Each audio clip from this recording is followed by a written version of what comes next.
जय श्री कृष्णा। महाभारत की असंख्य कहानियों से आज भी कुछ न कुछ सीखने को मिलता है।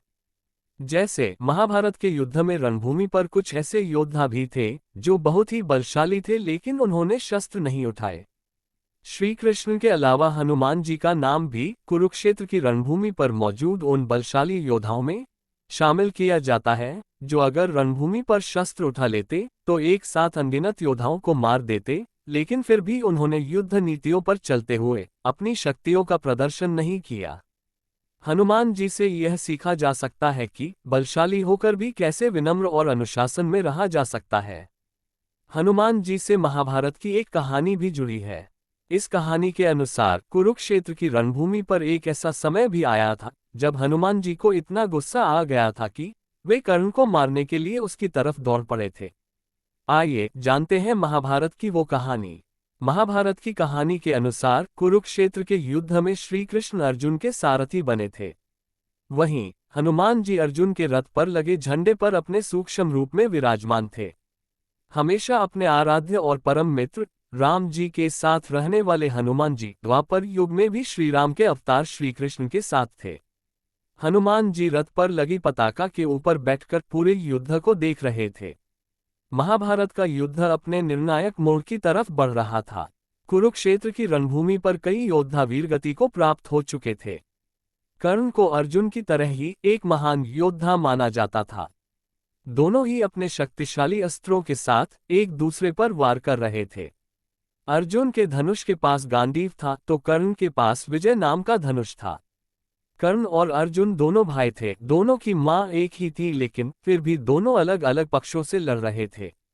कर्ण ने दुर्योधन से मित्रता के कारण उसको चुना था। अर्जुन और कर्ण एक दूसरे पर बाणों की वर्षा कर रहे थे। अर्जुन जब कर्ण की तरफ तीरों से प्रहार करता था तो उनका रथ 25 से 30 कदमों की दूरी पर पीछे खिसक जाता था। वहीं कर्ण के बाणों के प्रहार से अर्जुन का रथ 2 से 3 कदम पीछे ही खिसकता था। अर्जुन का रथ जब जब पीछे खिसकता था तो श्री कृष्ण के चेहरे पर मुस्कान आ जाती थी और वे कर्ण की प्रशंसा करने लगते थे।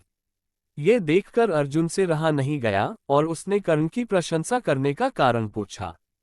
अर्जुन के पूछने पर श्री कृष्ण ने मुस्कुराते हुए कहा, हे पार्थ, मैं तुम्हारा सारथी हूँ। इस रथ के ध्वज पर स्वयं हनुमान जी विराजमान हैं।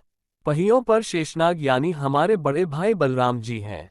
तुम इतने बड़े धनुधारी हो, लेकिन ये सब शक्तियां होने के बाद भी अगर कर्ण अपने प्रहार से तुम्हारे रथ को 2 से 3 कदम पीछे हटाने में भी सफल हो जाता है तो सोचो कि कर्ण कितना बलवान होगा। श्री कृष्ण की यह बात सुनकर अर्जुन को कर्ण जैसे योद्धा की शक्तियों का ज्ञान हुआ।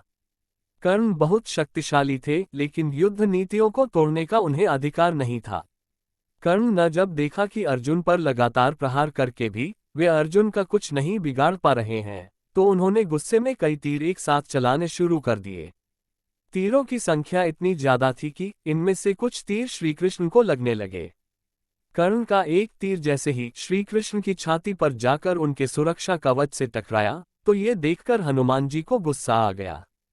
हनुमान जी रथ पर लगे ध्वज से नीचे कूदे और लघु रूप से अपने वास्तविक रूप में आ गए।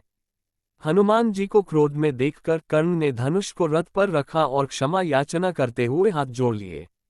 श्री कृष्ण ने जब हनुमान जी को इतने क्रोध में देखा तो उन्होंने हनुमान जी को अपनी तरफ देखने के लिए कहा, जिससे कि उनका क्रोध नियंत्रित हो जाए। हनुमान जी ने श्री कृष्ण की बात मानकर उनकी तरफ देखा। अपने आराध्य को देखकर हनुमान जी का गुस्सा शांत हुआ, वरना हनुमान जी अपनी दृष्टि से ही कर्ण को भस्म कर देते। जय बजरंग बली।